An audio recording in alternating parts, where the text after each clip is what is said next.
Hello student, देखो मोल से number calculation, ठीक है। मोल को नंबर से कैसे कैलकुलेट करें, उसमें अगर आपको इंफॉर्मेशन मास गिवन है तो मास से आपको पहले मोल कैलकुलेट करना पड़ेगा। तो यहाँ जब भी आपको एटम के नंबर, मॉलिक्यूल्स के नंबर के लिए क्वेश्चन आता है तो चारों ऑप्शन में आपको सबसे पहले सबसे मेन चीज जो ध्यान रखनी है वो है कि चारों ऑप्शन में एटम ही गिवन है या मॉलिक्यूल गिवन है, वो बड़ा ध्यान रखना है। आपको कंपेयर मॉलिक्यूल टू मॉलिक्यूल करवा रहा है या एटम टू एटम कंपेयर करवा रहा है, वो सब चीजों का ध्यान रखना है। तो इस क्वेश्चन में देखो, which of the following will have largest number of atom, highest number या लार्जेस्ट नंबर किसमें है जिसमें मोल ज्यादा होंगे। अगर अपन बात करें बेटा देखो, तो नंबर मतलब कैपिटल एन की बात करें, counting number equals two moles into Avogadro number, ठीक है। 1 मोल में एवोगैड्रो नंबर मतलब 6.022 इनटू 10 की पावर 23 जितने पार्टिकल या सब्सटेंस होता है। तो यहाँ पर जिसके मोल, तो ये फिक्स वैल्यू बेटा, 1 मोल में एवोगैड्रो जितना, 2 मोल में उसका डबल, 3 मोल में इतना।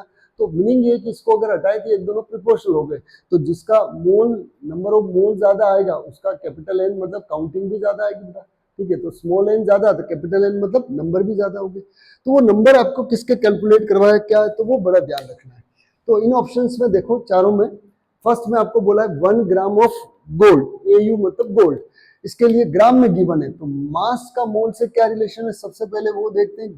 एन मतलब number of moles equals to given mass लिखो या गिवन वेट लिखो, ग्राम में होना चाहिए, डिवाइड बाय मोलर मास, ठीक है। इस फॉर्मूले से अपन सबके मोल कैलकुलेट कर लेते हैं, सबसे बढ़िया तरीका, ठीक है। तो मोल कैलकुलेट करें इसके लिए आप देखो, इसमें एन मतलब स्मॉल एन को मोल से लिख रहे हैं, किसका ले रहे हैं, AU एटम। तो AU एटम का क्यों ले रहे हैं मोल अपन, या क्यों कैलकुलेट करें कि गिवन मास आपको AU एटम के ही गिवन है। तो गिवन मास 1 ग्राम इसका AU का मोलर मास कितना है 197।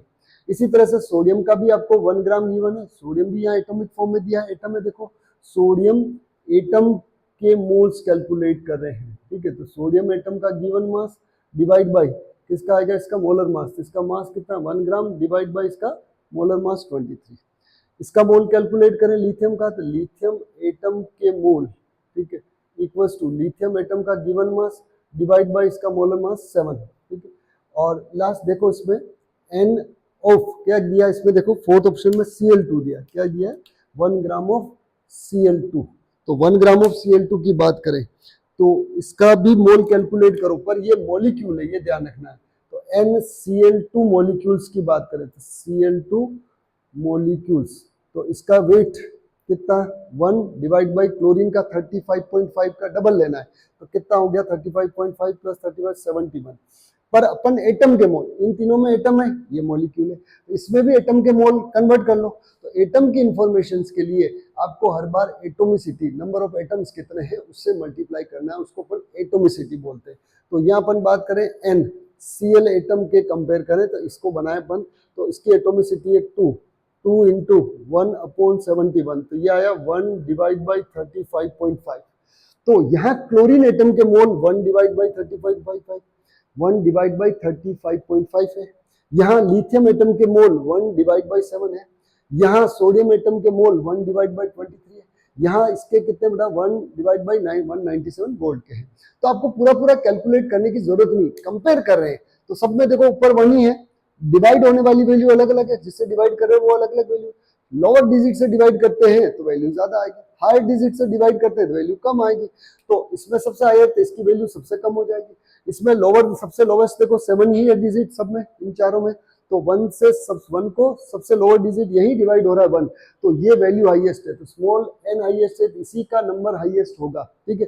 तो इसके अकॉर्डिंग कौन सा ऑप्शन सही हो रहा है अपने पास, लिथियम का, क्योंकि लिथियम एटम के मोल हाईएस्ट आए उसी के नंबर भी हाईएस्ट आएंगे।